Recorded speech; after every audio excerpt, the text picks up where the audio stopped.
Lok Sabha MP Dr. Angomja Bimol has stressed on the importance of understanding our identity amid the ever-changing time.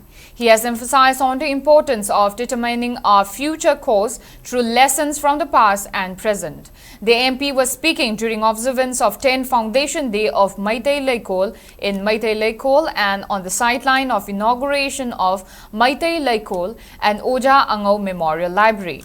Social scientist Dr. Dhanabil Ashram, principal of Moirang College, Dr. Rahejuddin Sheikh, advisor of Mau Council and Mau Union Imphal, K. Sunny Alexander, and managing director of Meitei Laikol, Chongtham Kunjakishore, graced the program as main guests.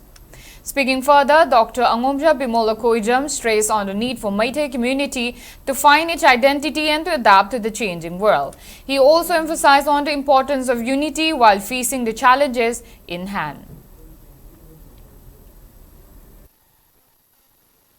Community literate society ne lari khaiba ki culture se matok ta idona yamna matik chaba pone sidai se mayam the library hange na haire iba pot sa like ko number da koi library open library tham ge se is one of the unique case aduga something more to do with history culture art Meitei gi amasung leminari ba yulon of the labor community mayam be sigi larik mayam khoma kanda ai se revamp tawna ba ai sinjara ke aduga health and education see out the country came chapot pangamoy aduna ai khoi gi hai se thiba matam gi wahan thok se kari oibom to iga se ai di khoi ngasi gi tawili bi sinau mayam se nai khalan ning eba se chumna library larik pa se wasoi ba nate si mayam se khana nei na bam chang ne ba larik tamba larik nei na ba se kangbu na kolom na kaidok do no larik na kaidok do no tawraga pangang da ngang english ngang na kaidok do no to kalai kyan tadri